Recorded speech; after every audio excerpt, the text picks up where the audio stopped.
독일의 지역의사 할당제는 지역 불균형과 의료 인력난의 해법이 될까? 독일 노르트라인 베스트팔렌주는 전체 의대 정원의 약 7.8%에 해당하는 200여 개 자리를 지역의사 할당제로 운영하고 있습니다. 이 제도를 통해 입학한 학생들은 졸업 후 일정 기간 의사가 부족한 농촌 지역에서 근무해야 하며 이를 이행하지 않으면 25만 유로에 달하는 위약금을 물어야 합니다.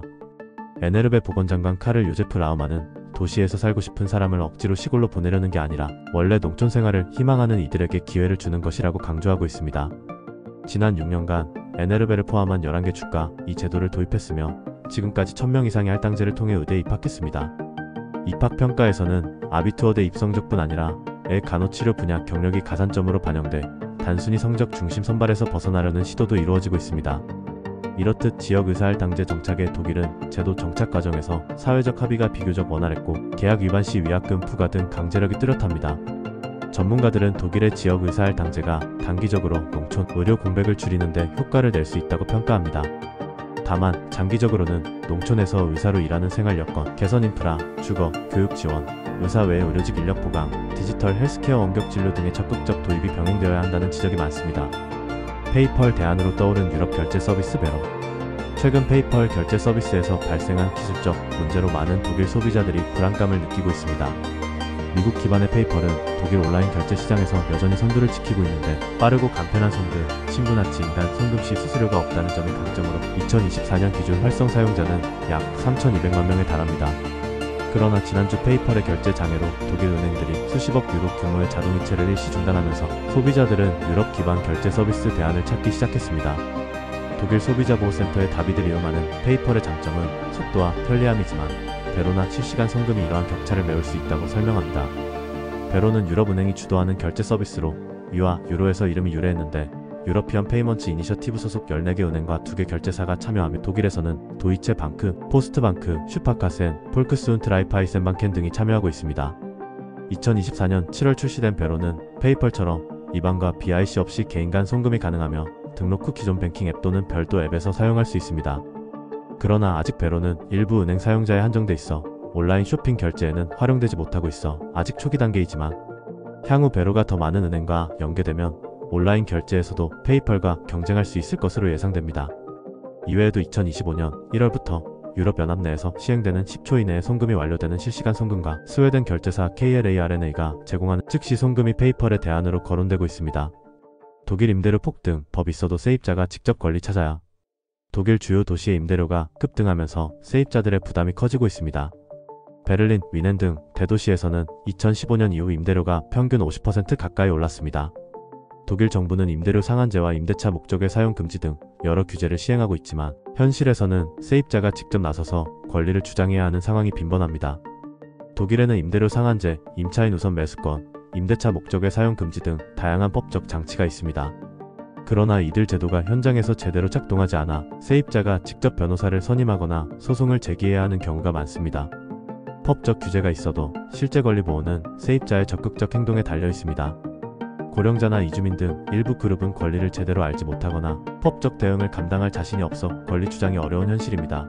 베를린 일부 지역에서는 임시 가구가 갖춰진 단기 임대가 임대료 상한제를 회피하는 수단으로 사용되고 있습니다.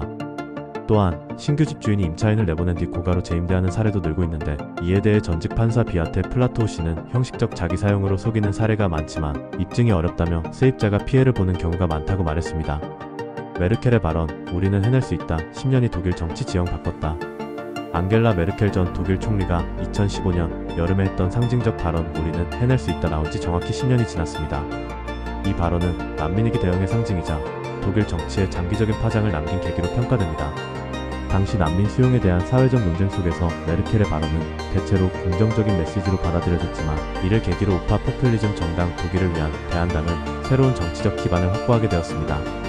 2015년 여름까지만 해도 지지율이 5% 아래로 떨어지며 소멸 위기에 있던 AfD는 메르켈의 난민 정책을 정면으로 반대하면서 반피어 샤펜 다스 정당으로 자리매김한 것입니다.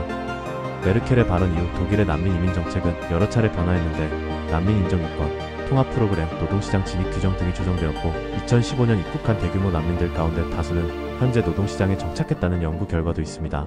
그러나 AfD는 여전히 난민이 모든 사회 문제의 원인이라는 프레임을 활용하며 주거난, 연금 재정, 치안 문제까지 난민과 연결지으며 지지층을 결집시켰다는 분석입니다. 현재 AfD는 24% 내외의 지지를 얻으며 최대 야당으로 자리하고 있는데, 전문가들은 정치권이 난민 정책과 관련한 사회적 불안을 해소하지 못하면 AfD의 지지세는 유지될 것이라고 경고하고 있습니다.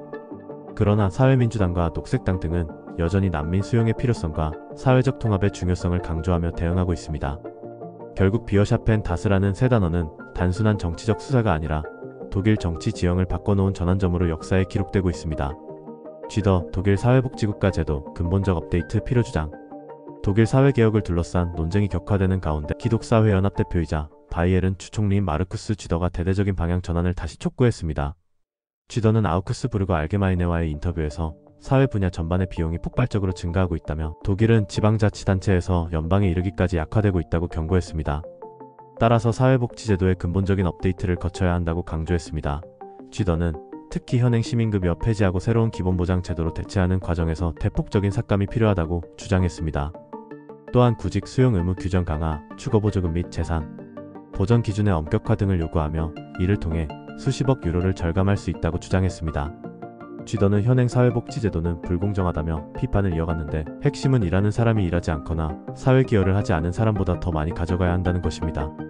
특히 시민급여 수급자의 절반가량이 독일 국적자가 아니라며 체류 자격이 없는 이들에게는 동일한 사회적 혜택을 줄 수 없다고 주장했습니다.